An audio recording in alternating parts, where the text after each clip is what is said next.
এই কোশ্চিনটা সলভ করব। দেখো স্ক্রিনে দিতেছি, এই কোশ্চিনটা আগে দেখো, তারপরে এই কোশ্চিনটা আমরা সলভ করব। আচ্ছা চলো আমরা এখন এই কোশ্চিনটাকে সলভ করব। তো এই কোশ্চিনটা দেখো, প্রথম পার্টটা হচ্ছে আমাদের বলছে ওয়ান হট এনকোডিং, লেভেল এনকোডিং আর টার্গেট এনকোডিং এক্সপ্লেইন করতে। তো আমরা প্রথমে চলো লেভেল এনকোডিং এক্সপ্লেইন করি। লেভেল এনকোডিং আমরা মনে রাখবো এইভাবে যে প্রত্যেকটা ক্যাটাগরিকে আমরা এক একটা ইন্টিজার নাম্বার দিয়ে এনকোড করব বা রিপ্লেস করব।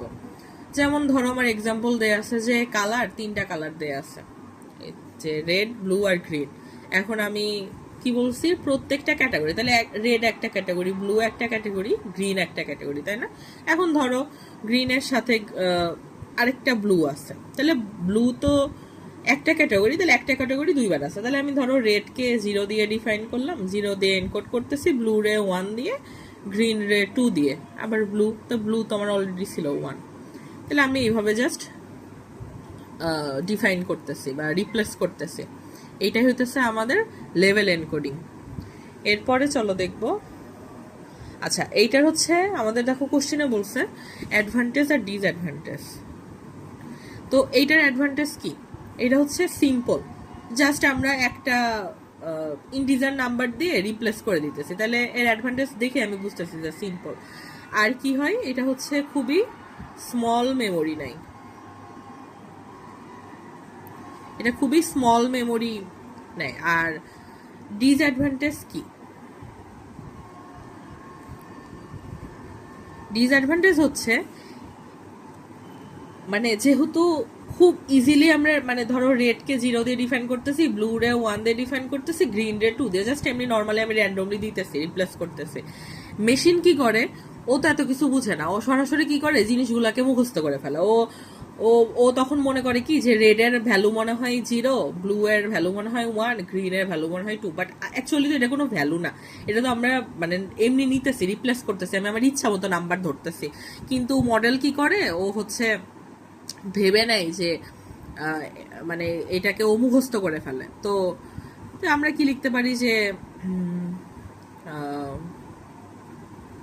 মিস ইনফর সামথিং, মানে এরকম কিছু একটা, বা লিখতে পারি যে ও ভুল লিখে, মানে ভুল জানে বা এমন কিছু একটা, আমরা এরকম কিছু একটা লিখে দিব আর কি। এরপরে আছে হচ্ছে one hot encoding. One hot encoding এর কাহিনীও হচ্ছে সেম। ওয়ান হট এনকোডিং এইটার জন্য কি করে, প্রত্যেকটা category, every category different column. তো ধরো আমার এক্সাম্পল আছে হচ্ছে এই 3টেই, রেড, ব্লু, গ্রিন। এখন ও কি করে, ও হচ্ছে কালার নামে একটা কলাম ক্রিয়েট করে, কালার।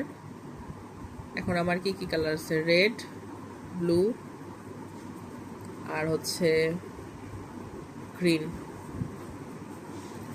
এবার এদিকে কি, আমার কালার তো 3টেই, রেড, ব্লু, গ্রিন।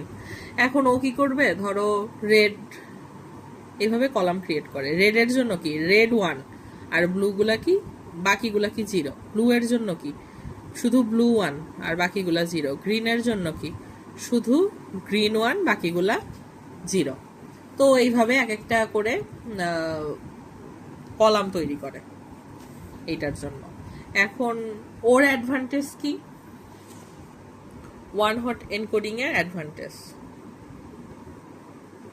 ওর অ্যাডভান্টেজ হচ্ছে কোনো মানে এটা হচ্ছে মোস্ট, এইভাবে মনে রাখতে পারো যে মোস্ট মেশিন লার্নিং মডেলের জন্য ভালো, মডেলের জন্য ভালো। আর ডিসঅ্যাডভান্টেজ হচ্ছে প্রিভিয়াসটার মতোই যে ও মেমোরাইজ করে ফেলে, বা আরেকটা জিনিস হচ্ছে এটা খুব ছোট জিনিসের জন্য তৈরি হয়, তো বড় মেশিন লার্নিং এর জন্য এটা কাজ করে না। এরপরে চলো দেখি যে টার্গেট এনকোডিং।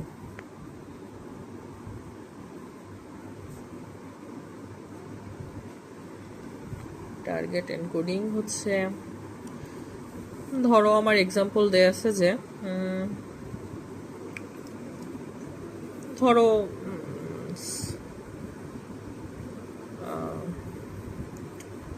কি দিব, পাস এক্সামে পাস করছে নাকি ফেল করছে। হ্যাঁ, তো ধরলাম আমি পাশের মানটাকে ধরে নিলাম যে ইয়েস, পাসটাকে ইয়েস ধরলাম আর ফেলটাকে যে নো ধরে নিলাম। এখন এটা আমার ধরো দেয়া আছে, এখন আমি টার্গেট এনকোডিং করতেছি। টার্গেট এনকোডিং এ কি করে, এই পাস ফেলটাকে এই যে ইয়েস নো ওরে 0 অথবা 1 দিয়ে ডিফাইন করে। তো আমি ধরে নিলাম পাসটা 0 আর ফেলডে 1, এই যে আমরা 0 বা 1 দিয়ে ডিফাইন করতেছি, এইটাই হইতেছে আমার টার্গেট এনকোডিং করা, এই যে টার্গেটেড এনকোডিং। এখন এরপরে কোশ্চিনটা ছিল যে টার্গেট এনকোডিং এ কেন ডেটা লিকেজ হয়। কারণ হচ্ছে আমরা যখন ধরো এনকোডিং এর যে ভ্যালুগুলা বের করি, এই ভ্যালু বের করার সময় যেই ধরো ইনফরমেশন ইউজ করতেছি, এই যে যেমন ধরো পাসের জন্য আমরা ইয়েস দিতেছি, ফেইলের জন্য নো দিতেছি, এই যে আমরা ইনফরমেশনগুলো দিতেছি না, তাহলে ইয়েস নো হয় 0 অথবা নো, তাই না? তো এর বাইরে তো অন্য কিছু হইতেছে না, মানে আমাদের কম্বিনেশন দুইটাই, হয় ইয়েস অথবা নো, হয় 0 নাইলে 1।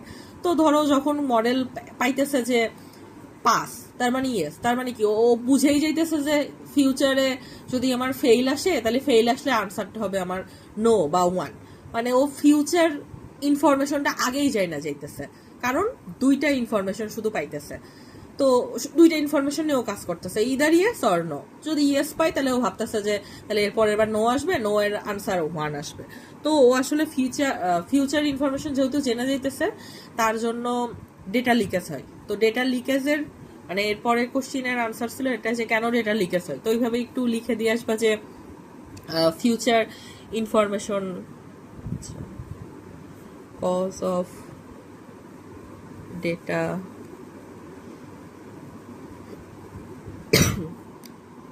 হচ্ছে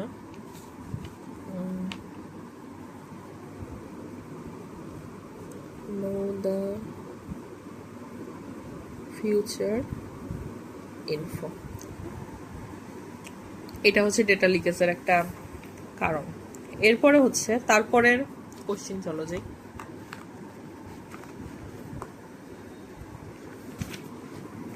এরপরে কোশ্চিনটা হচ্ছে লজিস্টিক রিগ্রেশন রিলেটেড প্রবলেম।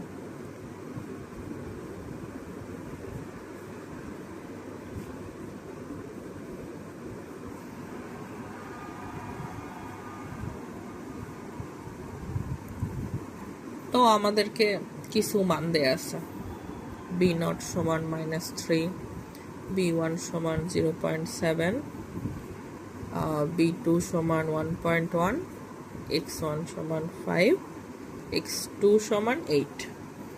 এখন আমাদেরকে প্রথমে জেড ক্যালকুলেট করতে বলছে, ক্যালকুলেট জেড। তো জেড এর ফর্মুলা হচ্ছে b0 plus b1 x1 plus b2 x2। b0 এর মান -3 প্লাস b1 0.7 গুণ x1 হচ্ছে 5 প্লাস b2 1.1 আর হচ্ছে ইন্টু x2 এর মান কত 8। এটা ক্যালকুলেশন করবা, আই গেস 9.3 আসবে। আচ্ছা, এরপরে হচ্ছে আমাদেরকে সিগময়েড ফাংশন বের করতে হবে।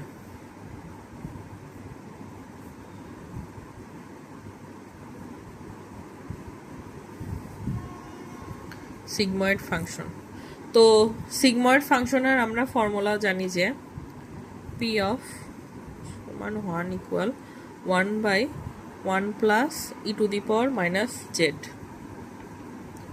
এখন 1/1 plus E to the power minus Z, এই জেড এর মানটা এই যে এইটা 9.3।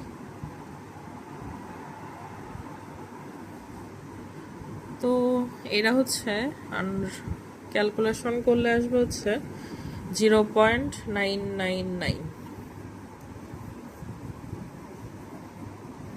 তো আমাদেরকে প্রবাবিলিটি বের করতে বলছিল বা পি বের করতে বলছিল সিগময়েড ফাংশনে, তো 0.999। এটা বের করব।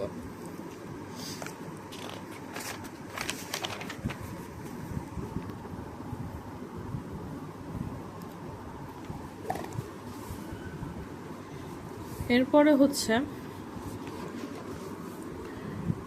ক্লাসিফিকেশন অফ থ্রেশহোল্ড করতে বলছিল।